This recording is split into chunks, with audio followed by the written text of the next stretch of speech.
Budget അവതരണത്തിന് ശേഷമുള്ള ആദ്യ ദിവസം ലോക്സഭയിൽ പ്രതിപക്ഷ ബഹളമാണ്. മഹാകുംഭമേളയിലെ അപകടം ചർച്ച ചെയ്യണമെന്നാവശ്യപ്പെട്ടാണ് പ്രതിപക്ഷം ഇന്ന് രംഗത്തെത്തിയത്. അതേസമയം വഖഫ് JPC ബിൽ എന്ന സഭയിൽ അവതരിപ്പിച്ചില്ല. റിപ്പോർട്ടിനെതിരായ മുസ്ലിം ലീഗ് എംപിമാരുടെ ആരോപണം തള്ളുകയാണെന്ന് സമിതി അധ്യക്ഷൻ ജഗദംബിക പാൽ പറഞ്ഞു. ലോക്സഭയിൽ നയപ്രഖ്യാപനത്തിന്മേലുള്ള നന്ദി പ്രമേയ ചർച്ച പുരോഗമിക്കുകയാണ്. ബൽറാം നെടുങ്ങാടി വിശദാംശങ്ങളുമായി ചേരുന്നു. ബൽറാം, ബഹളം തുടക്കത്തിൽ ഉണ്ടായെങ്കിലും സഭ നിർത്തിവെക്കുകയോ നന്ദി പ്രമേയ ചർച്ച തടസ്സപ്പെടുകയോ ചെയ്തിട്ടില്ല എന്ന് തോന്നുന്നു, അല്ലേ? വിജയകുമാർ, സഭാ നടപടികൾ ഇപ്പോഴും മുന്നോട്ട് പോവുകയാണ്. വലിയ ബഹളം പ്രതിപക്ഷത്തിന്റെ ഭാഗത്തു നിന്നും ഇരു സഭകളിലും ഉണ്ടായി എങ്കിലും അത് സഭയുടെ നടപടികളെ യാതൊരു തരത്തിലും തടസ്സപ്പെടുത്തിയില്ല. അതിനിടെ ഈ ബഹളം ഉണ്ടായി ആദ്യഘട്ടത്തിൽ എന്നുള്ളത് മാത്രമാണ്. ഇപ്പോൾ രാഷ്ട്രപതിയുടെ നയപ്രഖ്യാപന പ്രസംഗത്തിലുള്ള നന്ദിപ്രമേയ ചർച്ച പുരോഗമിച്ചുകൊണ്ടിരിക്കുകയാണ്.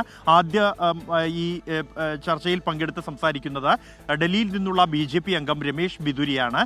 അദ്ദേഹം ഈ അവസരം കൃത്യമായി തന്നെ തെരഞ്ഞെടുപ്പിന്റെ ഒരു പശ്ചാത്തലത്തിൽ ആം ആദ്മി പാർട്ടി സർക്കാരിന് എതിരെ സംസാരിക്കാനുള്ള ഒരു അവസരമാക്കി മാറ്റിയിരിക്കുകയാണ്. ഡൽഹിയിലെ സ്കൂളുകൾ അടക്കമുള്ള ആം ആദ്മി പാർട്ടിയുടെ അവകാശവാദങ്ങൾ അദ്ദേഹം ഈ വളരെ കടുത്ത വിമർശനങ്ങളാണ് ഉന്നയിക്കുന്നത്. ഡൽഹിയിലെ ഭൂരിഭാഗം സ്കൂളിലും ഇപ്പോഴും ആവശ്യത്തിന് അധ്യാപകരില്ല എന്നും അടിസ്ഥാന സൗകര്യങ്ങളില്ല എന്നതടക്കമുള്ള വിമർശനങ്ങളും ഡൽഹിയിലെ അഴിമതിയും അരവിന്ദ് കെജ്രിവാളിന്റെ വസതി മോടി പിടിപ്പിച്ചതുമെല്ലാം തന്നെ ഈ ചർച്ചയിൽ ഉന്നയിച്ച് സംസാരിക്കുകയാണ് അദ്ദേഹം. അതേസമയം ഇന്ന് ഇരു സഭകളും സമ്മേളിച്ച ഉടൻ തന്നെ മഹാകുംഭമേളയിലുണ്ടായ അപകടം അത് സഭ നിർത്തിവെച്ച് ചർച്ച ചെയ്യണമെന്ന് പ്രതിപക്ഷാംഗങ്ങൾ ആവശ്യപ്പെടുകയായിരുന്നു.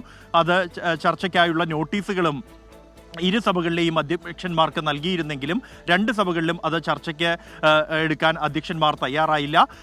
രാഷ്ട്രപതിയുടെ പ്രസംഗത്തിലും ഇക്കാര്യം പരാമർശിച്ചതാണ്. അതുകൊണ്ട് തന്നെ ആ ചർച്ചയിൽ പങ്കെടുത്ത് വിഷയം ഉന്നയിക്കാമെന്ന് ലോക്സഭാ സ്പീക്കർ ഓം ബിർള അറിയിച്ചു. എന്നാൽ പ്രതിപക്ഷം ബഹളം തുടർന്നു. നടുത്തളത്തിൽ ഇറങ്ങി വരെ പ്രതിപക്ഷം പ്രതിഷേധിച്ചെങ്കിൽ പോലും സഭാ നടപടികൾ ഒരു തടസ്സവുമില്ലാതെ മുന്നോട്ട് കൊണ്ടുപോവുകയായിരുന്നു സ്പീക്കർ.